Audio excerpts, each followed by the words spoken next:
first we are going to need our fabric, then we are going to need clips, our hardware for today, and our ironing tool.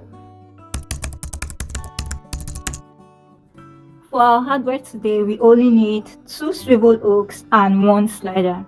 Now if your finished strap is 1 inch, then your hardware is going to be 1 inch wide. If your finished strap is going to be half an inch, then your hardware is going to be half inch wide. Now the width is the inner portion of your hardware and not the outer portion of your hardware, because most times the inner portion of your hardware and the outer portions are 2 different widths. Okay, so at the end of the day, you want to make sure that the inner portion of your hardware corresponds with the finished width of your strap. You're going to cut your width 4 times the finished width of your strap. Okay, so if you want your finished width to be 1 inch, then your strap should be 4 inches wide. Okay, the material you are going to use should be 4 inches wide.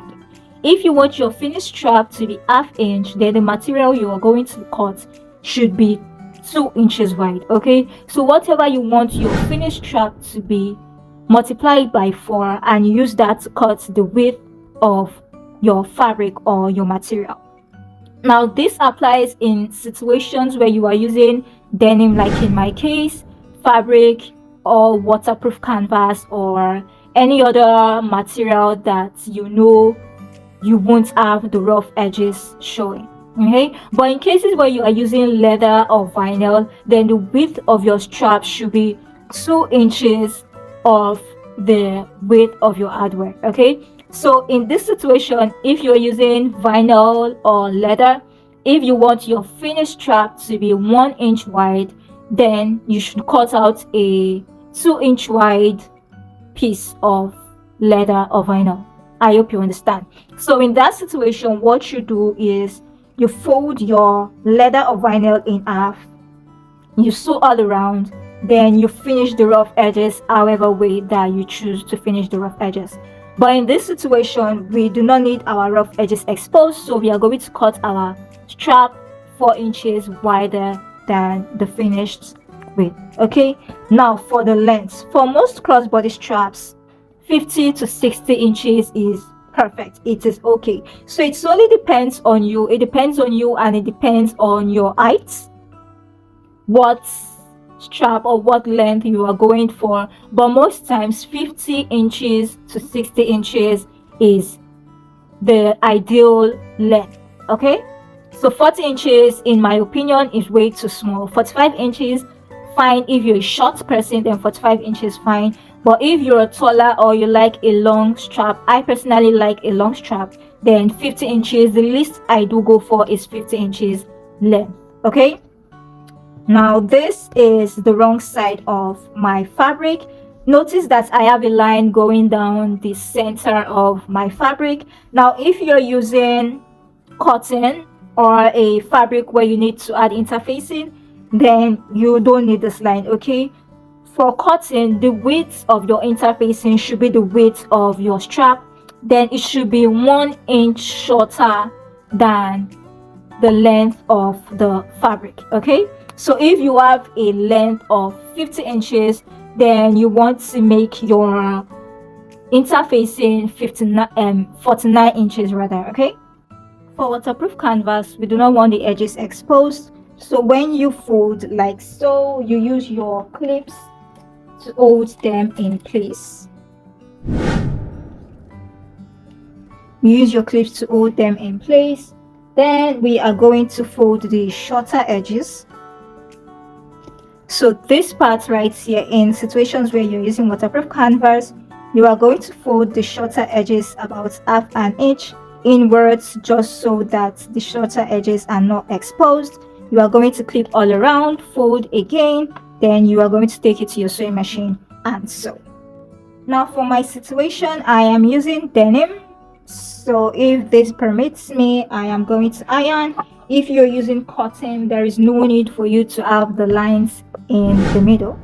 So what I am going to do first is that I am going to press like so.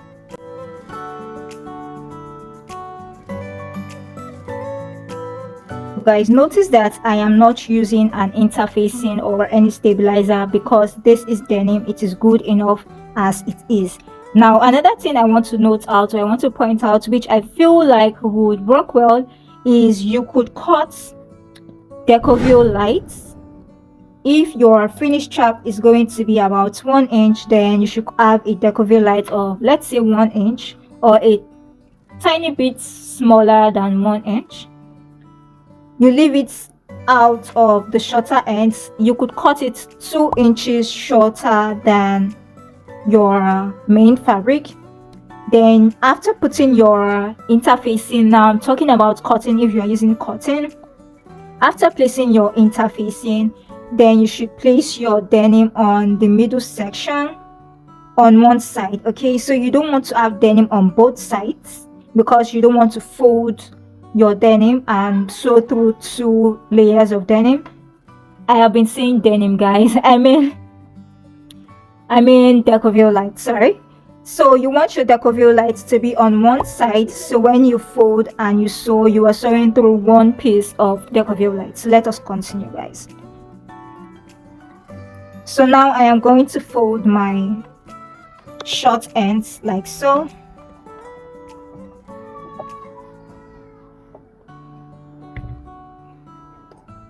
I am going to do the same to the other side. You do not want to fold too much. I really do not have any measurements for this fold, but maybe half an inch should be fine.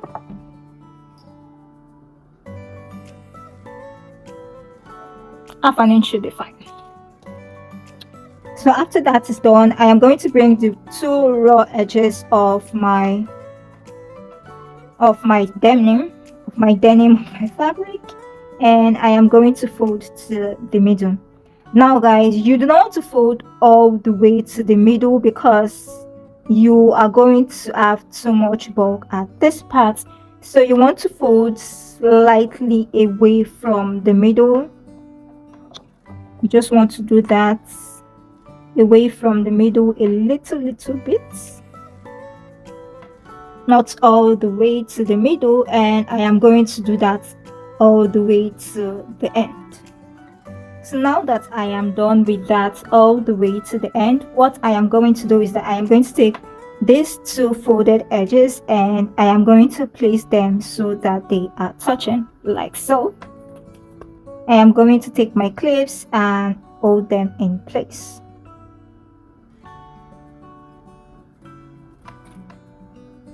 So you are going to fold and you want to make sure that both folded edges meet. So you don't want one extended than the other like this. You do not want that. Okay, so you want to make sure that both of them are on the same part.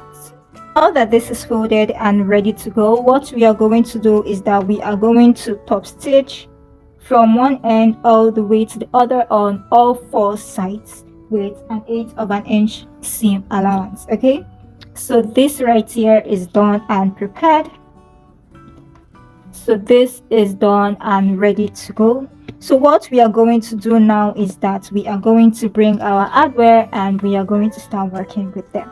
So first off, we need to figure out our right side and our wrong side. So our right side is where our top stitching thread is and the wrong side is where the bobbin thread is. So first off, I am going to take my slider. So this right here is the right part of my slider, and this right here where the bar is folded and we can see the edge, this is the wrong side of the slider. Okay, so I'm going to flip it back to the right side, and once again my right side with the top stitching thread, I am going to pass it through. So the side with the bobbin thread is against the middle bar of the slider. Okay, so passing it through, then I am going to pass it again.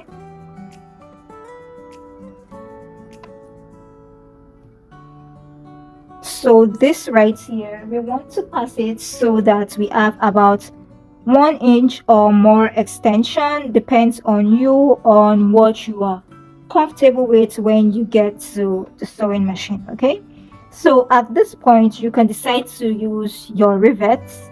You punch it all, then you use your rivet to set it in place.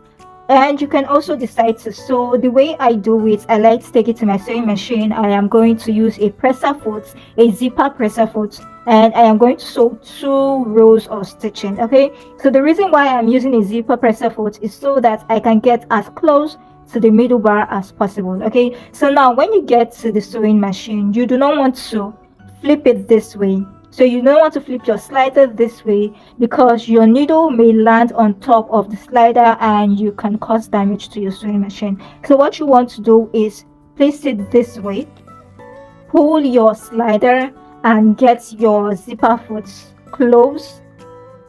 close as possible, so that your needle can be as possible, and I sew 2 rows of stitching. That is what I do. You can decide to sew an X if you want. You can decide to sew a rectangle if you want. It is your choice. Okay, so guys, feel free to use a Gina Magic if you have to. This is denim. So what I do, since I do not have one, is that I take it to my sewing machine and I use the other end of my strap as a Gina Magic in order to get it to work. So now that that is done, I am going to lay my strap so that it is wrong side facing me. So the right side is on my work surface. Now the wrong side is where we have the overlap. So I am going to make sure that it is straight,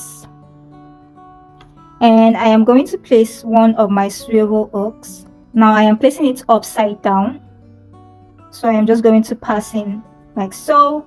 So this side, the bottom part of my hook is on the wrong side of my strap.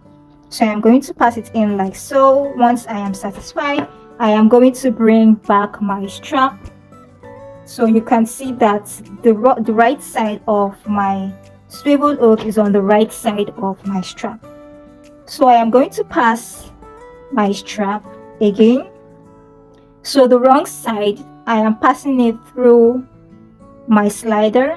So I'm just going to shift this out of the way and pass it like so. I am going to pass that out. I am going to shift this out of the way, and I am going to pass that inside.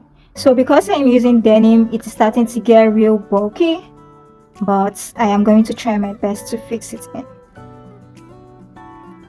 So this right here is what we've got. So at this point, for this edge, I am going to bring my final swivel hook, and I am going to place it so that the right side of the hook rhymes with the right side of the strap rhymes with the right side of the hook. So you want to make sure that everything you are doing is straight, nothing is wonky. So I'm going to place this down a bit, about 1 inch, and I am going to take it to my sewing machine and I am going to sew. Okay, so I'm going to use my zipper foot to make sure that I get as close to the hook as possible. You can decide to do a rectangle. You can do a rectangle with an X, or you can use your rivets, punch a hole and install your rivets. So this is what my final straps look like. My final strap rather. This is what it looks like. As you can see, it is now very much adjustable. So this is my 2 straight stitches. Can you see that? That is all I do. I most times do not do more than that. I just go in a couple of times and it holds pretty well. This is it right here. I go in a couple of times and it holds pretty well. If this video helps you, do not forget to like and subscribe too. Subscription is absolutely free. Also like to see your adjustable straps in our Facebook community, link in the comment section.